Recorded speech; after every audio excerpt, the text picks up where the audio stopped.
Hello, and welcome to the Tips with Tony podcast. I'm Tony Marinucci, your registered dietitian, helping you get healthy one bite at a time.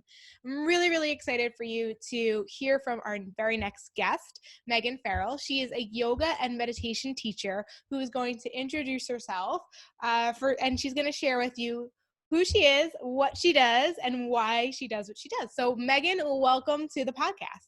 Thank you so much for having me, Tony. I'm so excited for this conversation. You're so welcome. I'm excited as well. People don't know what's in store for them, but we'll tell them in a minute. First, just introduce yourself. Yeah, so my name is Meghan Pherrill. I'm an online and international yoga and meditation teacher. I'm a host of the Balance Your Life podcast, which Tony will be on very soon. And I just launched an online yoga membership. So it's for the modern day lifestyle. You're going to find yoga flows on there, meditations on there, everything from 5 minutes to 20 minutes and everything in between. And that just launched. So this past week it launched. It's 10 USD a month. You get unlimited access to everything, but I'm so excited about that. It's been a long time coming. That's so great and super helpful. I know a lot of people are kind of stuck at home. Then maybe their gyms are open or not. I'm in New York, and when we're recording this, the gyms are not open, which is really upsetting. But even if they are, I know a lot of people are not feeling 100% comfortable going back into the studio. So I think having something that's online that sounds like it's not super intimidating is a great kind of start, or something that someone can do in the meantime, or even to supplement. Maybe they are going to the gym, but to supplement their workouts or something like that. Yeah. So what made you decide to become a yoga and meditation teacher? So this is a very long story that I'm going to streamline and keep it short for your listeners. But I was first introduced when I was about 15 years old by my mother. I was born with severe asthma. I had obsessive compulsive disorder, depression, and anxiety. I was like a hot mess as a child and teenager, and it never stuck with me. I was in some lady's dingy basement. I was with a bunch of older ladies, and I just didn't get the point. Mm-hmm. And then it wasn't until I was 20 years old, I was coming out of not a bad relationship. It ended amicably, but it wasn't serving me anymore. And I was so tired of the way that my life was going. I was a stress ball all the time. I was miserable with my life. And at the time, I was on some really heavy antidepressants and anti-anxiety medication. And my now husband and I started dating, and he had been on the same medication as me before. And he was like, Meghan, you can come off of this. I know you can. It's going to be rough for the first few weeks, but let's do it. I'll be here for you. And I came off, and it was really hard. I'd been on it since I was before 12. Like, I remember going on medication when I was in grade 4. And at the time I was napping all the time. These meds just made me so tired. And so when I came off, I wasn't sleeping anymore, and I was so bored. And I was like, oh my God, what am I supposed to do? Like, how am I going to kill an hour here? And this little voice, and it sounds so, even to say it out loud, I'm like, people are going to be like, what? But literally this little voice was like, try yoga. And I was like, yoga? Like, okay. But I wanted it to be more of a workout. So I had a crappy $10 mat from Walmart that I enrolled. I did a 20-minute power flow, and it kicked my butt. I was like, I could barely get through it. I've always been a smaller person, not in great shape by any means. So it was like, okay, like, I'm going to do this exact video until I can master it. And it was like 3 days a week, turned into 4 days, turned into 5, until I was doing it every day. And my life literally changed 360. I was a completely different person. I wasn't stressed anymore. I noticed this like domino effect. So from starting to just do yoga, physically my body was changing, and mentally I was feeling clearer. I was happier. And I was like, okay, like, I want to keep this body that I have going. So now I'm going to start to eat a little better. And then that translationed into me sleeping better. And I was like, I have to share this with the world. Like, this changed my life. If there's anybody out there who's even remotely like me, I need to offer this to them. And that's where Balance by Meghan came out. So that is the name that I've given my company. And from there, I do what I do now. So hopefully that was a little streamlined for yeah, no, everyone. I really love that. And I'd love to unpack that just a little bit and then just kind of, it sounds like yoga for you was your pivot point, right? It was Yes. so that place for you that really helped you kind of get out of that dark place. At the same time, you recognize that if you solely had done yoga and not everything else, as well as like focusing on your sleep and eating better and just overall, just it sounds like you live a balanced lifestyle, which is I love because that's what I talk about all the time. And that's really why you were able to really like go from like one place to another place. And I think that's pretty awesome. Yeah, it was. I still see people from even high school days. I've had teachers who have broken down when they've seen me crying and like, Megan, I became suicidal too at one point, and they were like, we thought you were going to be a statistic in our school. Like, I cannot believe who you are today. And I'm like, it's Wow. been yoga. That is really, really powerful. And I think that anybody that's listening, maybe they're not personally struggling with like depression or suicidal thoughts or OCD or any sort of like mental health disorder. But they probably know someone who is. Mm-hmm. And I think that what you need in those moments, I mean, I'm curious for you, like what helps you? So you said there was like a voice in your head, but I'm sure there was probably other things supporting you at the time. Like, I'm not sure, like, what do you think kind of really led you to that decision besides that voice? Like, what could It, someone who, if they know someone who's struggling with that stuff, like, how could they be supportive in that process? I think for me, it was, even though I had suicidal thoughts and tendencies, at the end, I didn't want to die. I wanted to live a life that I saw other people living, where they were happy, they were traveling, they were doing things that lit them up. And I was like, it was just like somebody had like slapped me in the head and said, like, your life is not meant to be miserable, and it's not meant to be full of depression and sadness. Like, it's meant to be enjoyed. And that, I think, is what woke me up. And it was, I kid you not, Tony, it was like somebody snapped their fingers and I was like, I'm not doing this anymore. I stopped my OCD habits and routines, which is, I mean, I went for studies at the University of Toronto because they were like, we don't understand how you were able to stop your habits and your routines. This is not a thing that people with OCD can do. And I was just like, it was hard. I mean, there were times where I was like, I got to check that lock one more time. And my husband at the time, my boyfriend, was incredibly supportive. My family was very supportive too. A lot of the time they didn't really know what to do with me, but they're like, anything you need from us, let us know. Like, we'll be here to help. I understand that's not the case for everybody, but if you can find a friend, a neighbor, I had teachers who I could have gone to at the time that would have helped me. Anyone who is just there to say, Megan, yes, you can do this. I know this sucks right now. You can keep going. Find that person to just hold you accountable and be your cheerleader. Yeah, that's super helpful. Thank you for that. Yeah, because I think there's I think people needed to hear that, because I know there's been times in my life where you kind of like almost are just like, maybe you lose a little bit of patience for someone who's struggling, right? And you're kind of just like, why can't you just do this? Or why don't you realize? Or like, life is so great. And it's like hard to get people to see what you see. You have to like let them see it on their own. And the only way to do that, it sounds like, is just knowing that like when you're ready, like kind of creating that openness, and that like when you're ready to talk, like, I'm here for you, rather than like judging or trying to tell them to do something different, but more so just being supportive. Yeah. And it's, for me too, it's like, I have those people in my life right now where I'm like, oh my God, like you tell me you're miserable. You say you want things to change, but you won't do anything about it. There's a difference between having compassion for that person and going, you know what, you do you.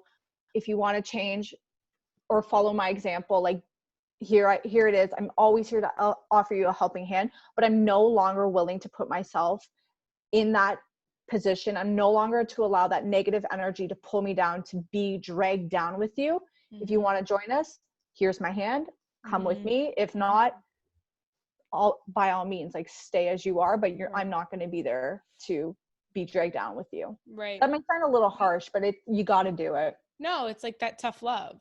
Yeah. You know, and just leading by example, you know. Yeah. Wow, well, thank you for that.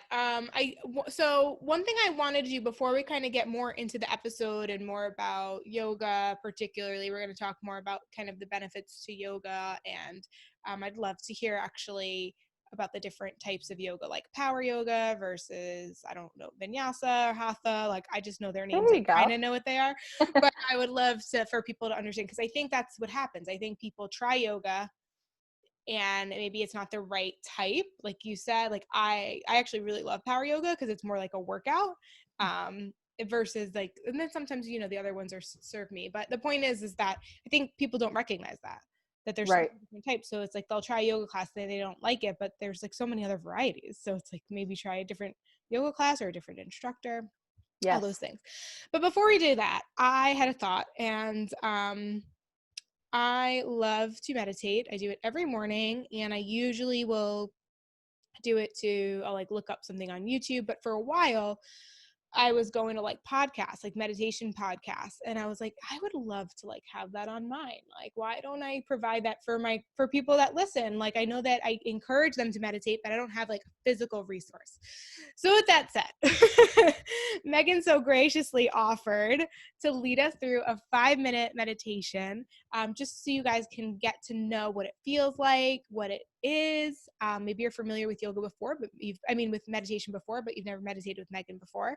So I think it'll be really great. Obviously, if you're driving, please pull over or fast forward this and go back to it later. But yeah, Meghan, I really appreciate this. I'm really looking forward to it. I'm going to get my seat and sit down. I don't know if that's encouraged, but I think it is. So I'm going to get my seat and sit down, and then you take it away. Perfect.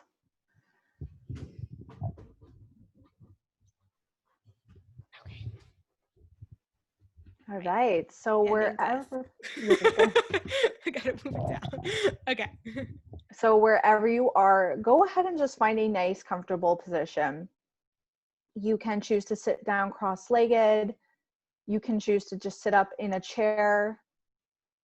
Make sure the spine is nice and long and there's nothing obstructing your breathing. So today I'll be taking you through a metta meditation, also known as a love and kindness meditation. It's a great way to invite more love and compassion into your life so that you can give it out to others. We'll begin just by noticing the breath.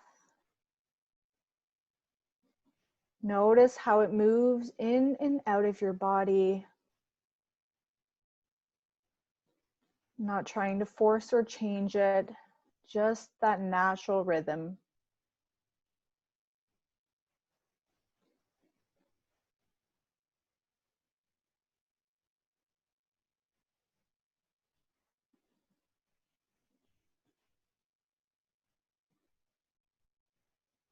Now in your mind's eye, or you can think of this holographic image in front of you, I would like for you to picture yourself. So picturing every detail about you.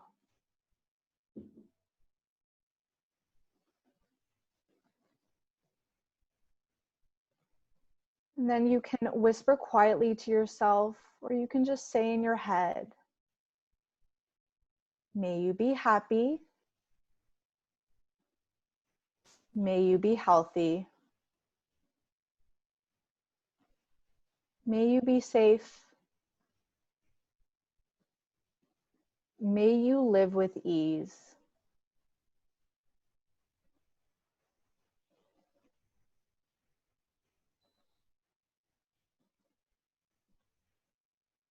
Next, I'd like for you to picture a loved one. So this can be your significant other. This could be a good friend, maybe a parent, a child, or a pet.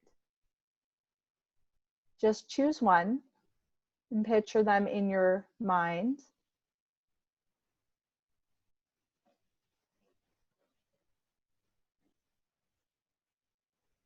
You can whisper quietly to yourself, or you can say in your head, may you be happy.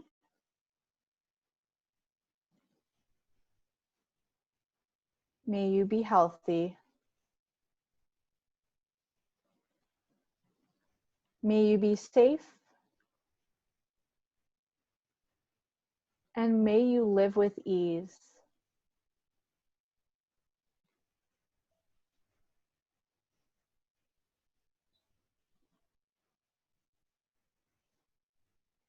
Next, I would like for you to picture someone in your life who is neutral to you. So this could be someone you see often, but you don't really give them too much thought. Maybe it's a coworker or a store manager. Picture this person in your mind.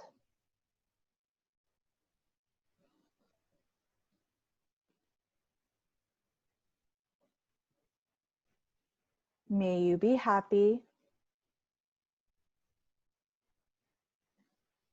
May you be healthy. May you be safe. May you live with ease.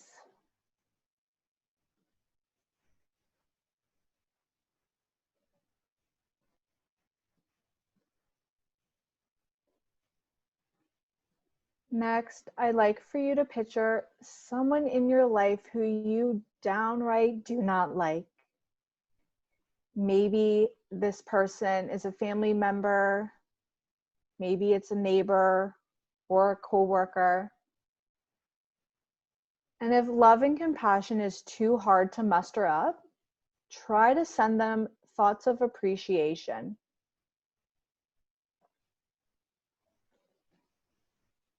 Picture this person.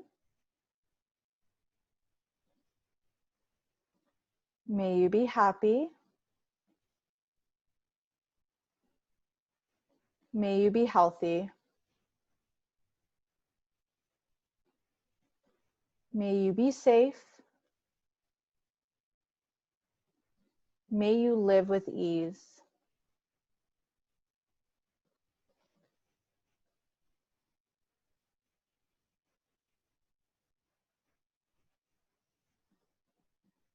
And finally, I would like for you to picture an overview of the world. So all living creatures, the plants, the oceans, all living things. Picture this neographic overview of the world.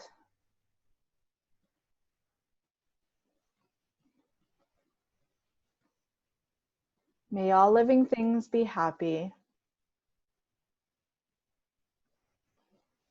May all living things be healthy.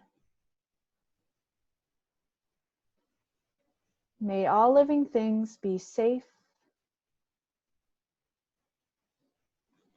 And may all living things live with ease.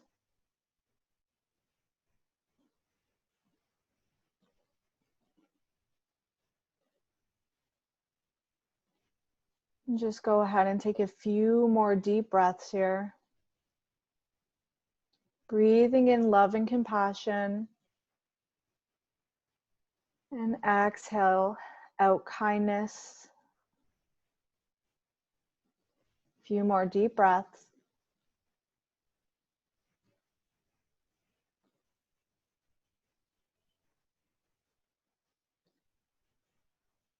And then when it feels right to you, you can blink open the eyelashes, maybe giving a little smile. And there you have it. Love and kindness metta meditation.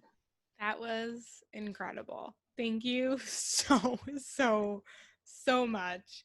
You're I'm going to write welcome. down what that was called. So I'm going to write that we have it inside. Love and kindness meditation. That was amazing. It's one of my favorite ones to introduce people to because it's one that's practiced all the time by the monks, but I mean, right now, how much can our world use some more love and kindness? Yeah. And it's like, It's for yourself, it's for others, it's for the world. So it's my favorite to introduce people to. Yeah, I really appreciate that. It's so crazy, like how often like we need it so much more than we think we do. Like you don't realize it until you do it, how Yes. much you needed it, Yes. Oh, all the right? time. It's very rare that I don't do a meditation practice, but when I don't, I'm like such a different person. And I'm like, Mm-hmm. I should have done my meditation today. Mm-hmm. Mm-hmm. And it's something that I find accumulates. Hmm. So excuse me, it's kind of like if you skip a couple workouts, you don't feel it so much. Right. But if you take off a whole week, like you're going to feel it, right? So it's the same thing with meditation. It's like if you skip it, like you're going to feel something like a little off, but like if you continue to skip it, then you're really going to feel it. But also it also happens the reverse. Like doing it, they don't realize is helping them kind of build up kind of a resilience to like Yeah. stress and like being able to look at things in a like brighter or more positive perspective. It's interesting. Yeah. I tell people at the very, very basic level, at the very least, it's a practice. You're not going to just like do it once and be like, oh God, I got meditation. Right. It's a practice, but it's like going to the gym. Right. Like you're working those brain muscles. And even though you can't see like, oh wow, my brain is building neuroplasticity really well today, you are. And that alone should be a reason why somebody takes 5 minutes. That's all you have to do. 5 minutes Yeah. of meditation can make a world of difference. Totally. Totally. Yeah. I mean, guys, if you're listening to this and this helped you, please screenshot it and share it on your story and like let us know that you feel super zen right now, because I Yeah. definitely do. All right, awesome. Well, now we can get into the episode. So let's start with kind of basic stuff like what if you could define yoga, like if you could define it, what is yoga and what are the benefits to why someone might want to consider incorporating it in their lifestyle? Sure. So for me, the way that I understand yoga is that it falls under these 8 limbs or these 8 pathways. Generally, people like yoga, oh, that exercise you see, that is one part of the 8 limbs of yoga.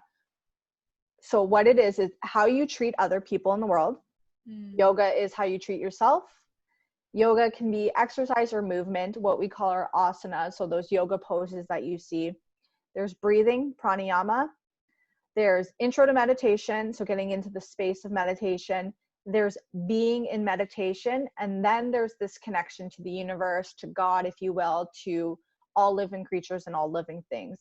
It's this idea that there's not two parts. There's not here on earth and then heaven or hell or whatever you want to call it above us. We are living in divinity. We are living divinely. We are the universe. So even if you come to yoga, I always say, like, sometimes people will come to me for yoga as a form of weight loss. I don't care how you get into yoga. I don't care if it's a way to stretch in the morning or if you're looking to lose a few pounds. A good teacher will make it more than just the exercise itself. And you can find teachers, I'm like, New York is such a hub for yoga. You can find teachers that will spitball, you know, big words. They will talk about these foreign concepts, and that's great. I get it now that I've been in the yoga world for a bit, but for someone who is new to it, that might be like, wow, what is this person talking about? But it's just this idea of like that meditation we did is like compassion for yourself and for others. Such an easy way to start thinking of yoga. Like when you're doing a yoga pose and you fall out of the pose, like, don't judge yourself. Today was one day. Maybe you, for whatever reason, there could be a million things why you didn't hit that pose today. It's like, move on. Be kind to yourself. Oh, look, I fell. Okay, move on. So to me, that's like a very brief overview of like what yoga is. It's so much more than what you'll see on a mat. However, if that's why you come to yoga, great. It will expand to more than that. Some really quick benefits of yoga is it will absolutely increase your flexibility and your strength in your body. When I started yoga, I could not touch my toes, and the idea of holding a plank was laughable at best for me. I can now do all those things, but it took some time. It boosts your immune system. It ups your heart rate, which is really good for, heart attacks, preventing heart attacks, preventing strokes, preventing cardiovascular disease. It normally will translate into a overall healthy lifestyle. So like we were talking about before with me, you'll start to eat better, you'll start to sleep better, you'll start to drink more water. Like it just becomes this domino effect of things. It lowers blood sugar. It helps relieve anxiety. It helps relieve stress and depression. It improves your overall quality of life. So people who do yoga and meditation tend to get sick less often. So great with coronavirus right now. And if they do get sick, they tend to recover quicker. It improves your balance. It helps you sleep better. There's so many benefits to yoga, but those are kind of the big ones that I always go to that make people like, who doesn't need to sleep better? A lot of people in the world are like, I could use better sleep. Even if you're like, I don't need to like lower my cholesterol, that doesn't mean anything to you. It's the idea that the whole body is working together. Yoga is breathing, which we could all use better. It sounds ridiculous, but we all could use better breathing techniques. You're using all different parts of the body. So you're doing lateral stretches, you're doing twist, you're doing folds. So the body itself is working in all these different ways. You're using your own body strength too. So if you don't have access to a gym or to, weights at home, you can use your body weight and really build muscle that way. Yeah, these are really great points. I know I've read a lot of studies where if you do yoga I think it was like a 5 to 6 days a week for an hour, it's equivalent to strength training like 2 to 3 times per week. So we have to be a little bit more committed to it. But the point being is that all those other benefits for like managing your stress and anxiety and helping you sleep better, those are probably going to accelerate your health tremendously. So much. But so I love that you talk about like how it can be good for like body weight workouts and stuff like that, because it really does come down to the type of yoga. So I would love for you to kind of share a little bit about the different types of yoga and what is involved in each different type. Yeah, sure. So as of right now, there are literally, I think last count, there are like 100 types of different yoga, but the big overview ones are, you have power yoga, you have vinyasa flow, which is probably what a lot of people, even if they're like, I don't know that word, that's what they see online, they see on Instagram is like a vinyasa flow style. There's gentle, sometimes called hatha yoga, traditionally gentle yoga. There's yin yoga, which is I'll name them first and then I'll get into what each one is. There's yin yoga, there's restorative yoga. I mean, you could technically throw meditation as a part of yoga in there. Those are the big ones that I know a lot about and that I recommend to people. You can get into like, there's Bikram yoga, which kind of fell apart, but is still a thing. There's Ashtanga yoga, which is like a really hardcore type of yoga. It's not so big here where I live. The States. Where do you live? Sorry. That's okay. Yeah. I'm just outside of Toronto in like the suburbs area. I'm in nice. Pickering, but Toronto for those who need like a main hub point. Cool. Yeah. So tell us more about like what is the difference between all of them. For sure. Yeah. If you're looking for more of a workout, power yoga and a stronger vinyasa flow are probably going to be your favorite. Vinyasa, all that means is moving with the breath. So, as we inhale, we lift the arms up. As we exhale, we fold down. It's consistent movement with the breath. Gentle or hatha yoga is slower. It's a little bit more like you'll do some more stretching. It's really good for somebody who doesn't want to work out. Moving a lot kind of throws them off, but they want to get started on something. Or anyone who's coming off of an illness, an injury, gentle yoga is super nice for that. Yin yoga is the one that you hold poses for longer periods of time, generally 3 to 5 minutes. Most of them are seated poses, like you're not going to be holding a headstand or like some of these standing poses for 5 minutes, but it really gets down into the fascia, into the ligaments. Yin is like a really great complement for runners or for athletes because it kind of forces them to do the opposite of what they're normally down too. Yeah. The yin's also restorative. That's the same thing. So Generally, they look very similar. So restorative, you're holding the poses for even longer than that. Sometimes you can hold them up for 20 minutes. Usually with restorative, you have a lot of props, whereas with yin, you don't. You're kind of allowing gravity in yin to, make the body go deeper. Yin is something, if you're looking to increase flexibility, that is a great practice. Restorative is more like, I've heard it called like a forced sleep, which I don't love the name of, but you're super relaxed. You have lots of blankets, lots of bolsters and pillows, and you're just holding these poses for longer periods of time. They're really gentle. They're really therapeutic. We're not allowed to use that word in the yoga world, but it is. Yeah. No, I've taken a restorative class, and I like, would you say they call it something deep sleep or something? What did you say? There's a yoga nidra, which is a lot of people, you do restorative yoga with a yoga nidra, and yoga nidra is more or less making you go into a trance sleep or that deep sleep. It's often very much accompanied by restorative yoga. I wouldn't be surprised if that's what you're referring to. 40 minutes of yoga nidra is the equivalent, apparently, in studies, to 3 to 4 hours of REM sleep. Wow. Yeah. No, because I'm thinking about like when I did the restorative class, like it was very relaxing. It was super restorative, like for the word, but also like I don't think I could have fallen asleep because you're holding the postures for so long. So like as much as it's like not like crazy intense, it still doesn't like, it's still like slightly uncomfortable-ish. Like it's, so I can't imagine someone falling asleep during that.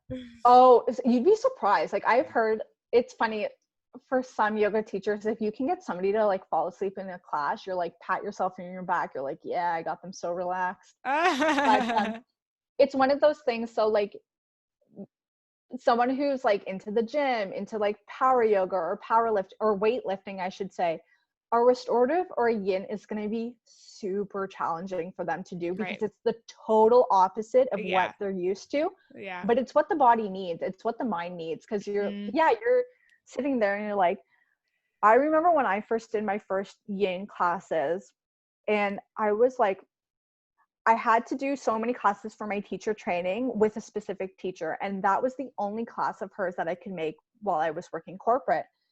And I was like, I don't want to do yin. Like yin's not for me.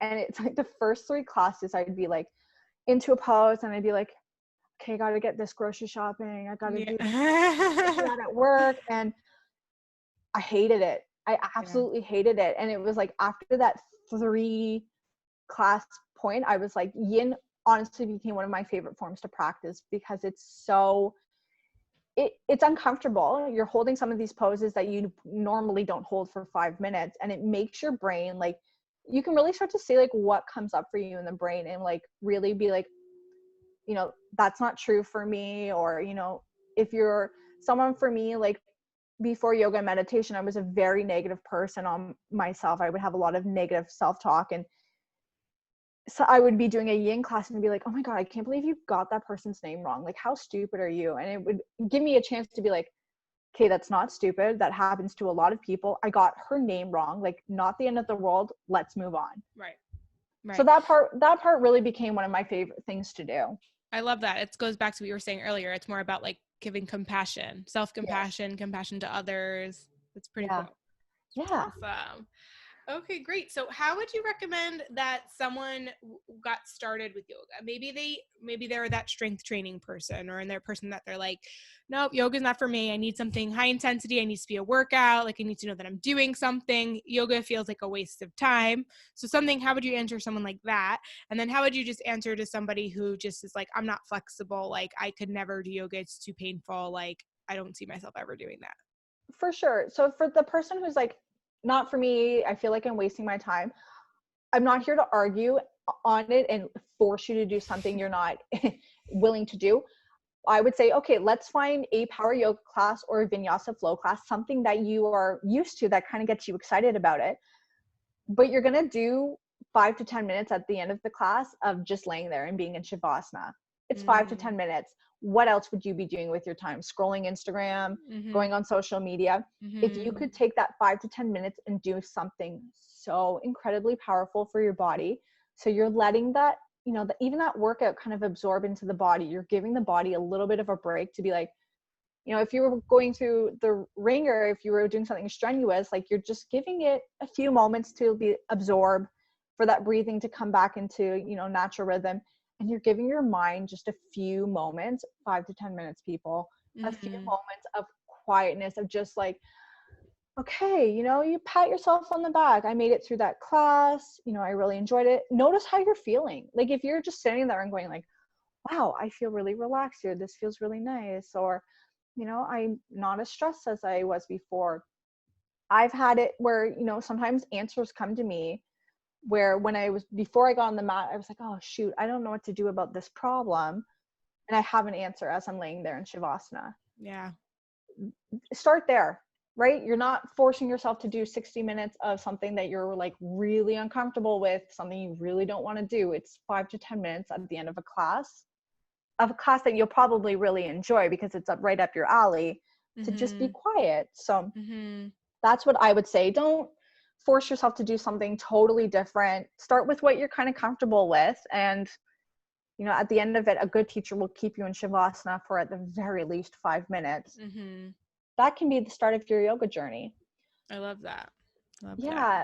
For people who are like, I'm not flexible, it kind of makes me giggle because I'm like, this is why we do yoga. Find that flexibility. But it's, you know what? To go into a studio with a bunch of yogis, they're the nicest people you'll ever meet. Normally people aren't on the mat going like, oh geez, look what Jenny's doing. Oh God, I can't believe Bob fell out of that pose. Like everybody is doing their own thing on their own mat. They don't care what you're doing. Yeah. So if you can't touch your toes, again, if you come to one of my classes, there's props. I'll be like, you know, for those of you who can't quite hit your toes today, because maybe tomorrow you do it, but today, place a block underneath your hands. That can be your yoga today. It doesn't have to look like what you see on Instagram. Everybody has different bodies. I always joke, for a yoga teacher, I have the tightest hamstrings you'll ever see on a person. Sometimes I can't always hit my toes. So who cares? You're doing something so good for your body. You're increasing your flexibility by coming to yoga. That is why you're there. If that's the only reason you're like, I want to be able to touch my toes, okay. So we'll work on getting you to that point. And then from there you can, you know, oh wow, now I can touch my toes. I want to be able to do this pose, or, you know, I don't want to shake while I'm holding this pose.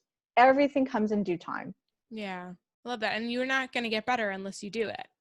Right. And it, you know, for what's coming up for me is like, Tony, I'm sure you can relate to this, is like, in this society we live in, people want a quick fix. Like, you're not going to take a magic pill and lose 50 pounds. I mean, you might, and that's probably the least healthiest thing you could ever do. Yoga takes time. You will notice immense immediate benefits, but touching your toes might not come after one class. But that's why we continue to go back, and you'll notice improvements, even if it's in your mind. You're like, oh wow, you know what, I'm more relaxed than I've ever been. Still can't touch my toes, but that's what I'm holding on to, is I'm more relaxed. And then 2 weeks later, you're like, oh wow, I'm an inch closer to my toes. Yeah, I love that. It's all about the progress and comparing yourself to you and only you. Yeah, exactly. You've mentioned it a couple times about breathing and how good it is for us. So I'm curious if you could teach us, maybe, is there like a better way to breathe? Because I catch myself in the middle of the day just like holding my breath, and I know that's not good. It's like, what can I do differently, or what can someone do differently to just breathe better? Yeah, first acknowledge, like you just said, you notice, you're like, oh God, I'm holding my breath. We all do it. Unless you're living as a monk somewhere where, you know, your whole day is, you're being super mindful. We live in a fast-paced world. Notice that you're holding your breath. Oh God, I'm holding my breath. Let it go. And then take a deep breath in through your nose. So people tend to be chest breathers, and they tend to be belly breathers. We want to do all three. So we want the belly, the ribs, and to get it all the way up into the top of the diaphragm. So For me, I will always say, take a deep breath in through your nose, into the belly, allow it to expand, allow the rib cage to expand, take it all the way up to the chest, the heart space. Exhale, just let it go. Heart space, rib cage, belly. Draw that navel into your spine. Inhale, take a deep breath, belly, rib cage, heart space expand. Exhale, let it go from the heart space, the rib cage, the belly. Yeah, that was so helpful. Oh my God, I love this podcast. Yeah, no, you know what? It's like, that is so, I can feel such a difference. It's one of the things I get questions about the most. People are so embarrassed to be like, I remember even being in a class with someone and the teacher going, breathe into your belly and your rib cage. And the person was like, I don't know what you mean. And like, and you could tell they were so embarrassed about it. People tend to even breathe, like they expand the belly on the exhale. Like, we're so ingrained into, for the longest time, I was like a chronic mouth breather. I could never breathe through my nose. So it's not like first of all, don't be hard on yourself. I bet you could throw a baseball and hit 5 people that at least 4 of them don't breathe correctly. But if that's the only thing you can do is like recognize, okay, I've been holding my breath, or I'm breathing through the chest, which we tend to do when we're stressed, anxious, in a high hyped state. Breathe into the belly, your rib cage. Really, even put your hands on it and feel that expansion. And just think of it coming all the way up to the heart space. Do that a couple of times. Even if you do it a couple of times and you don't breathe the rest of the day, you're at least being conscious of taking some time to actually take a few moments to breathe right. And then over time, you'll be like, oh, wow, okay, like I am breathing. Now I don't breathe at all through my mouth. I breathe through my nose. That was a long time. And what's like the reason behind that? I think I know, but I would rather hear it from you. Like, what's the benefits to breathing through your nose versus your mouth? So with your nose, it's just like you're getting more oxygen. It's kind of coming all through the top of the head, the brain. It's coming all the way down. When you're breathing from just the mouth, you tend to just breathe into the chest. Like we're like, it's not a sexy sound for anybody. It's not a sexy space to be in. If you're in that space, usually if you're coming off of a run or a heavy workout, you might be doing that. But you're not really getting that full oxygen into the body, which is what we need. We need a lot of oxygen.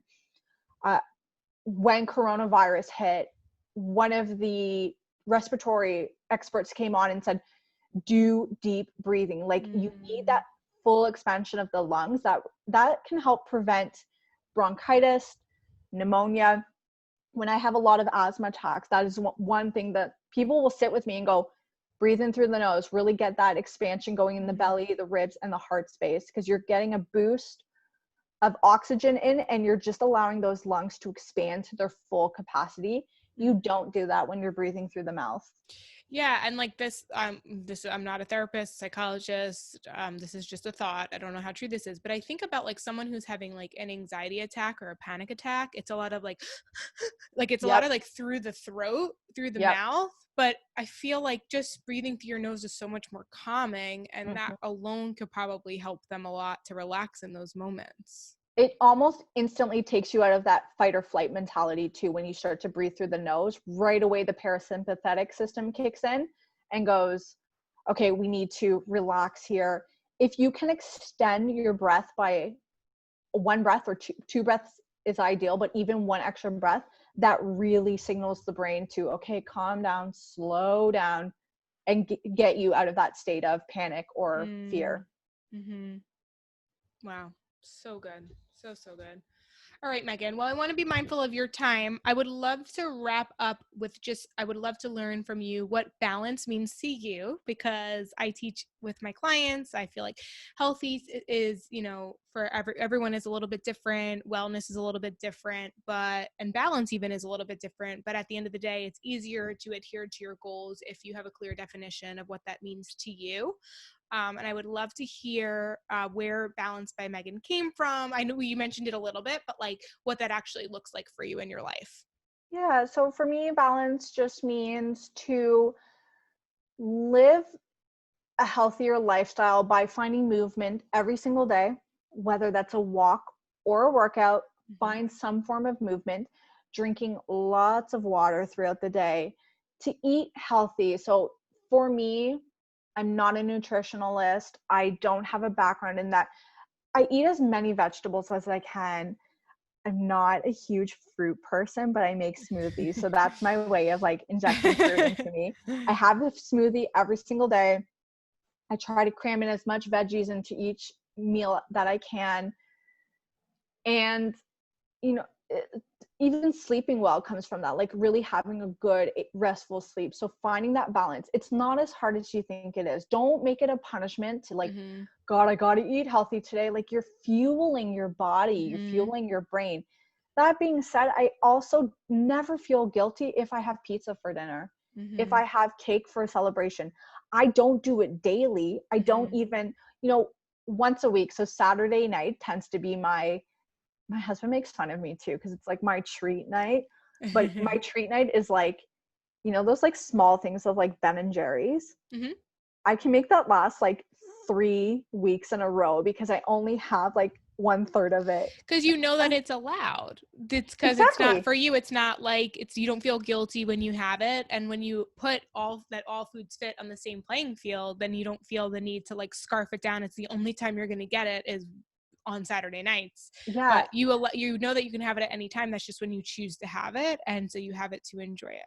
Exactly. And I notice now too, like, let's say it's like Christmas time and like I'm having a few extra cookies throughout the week.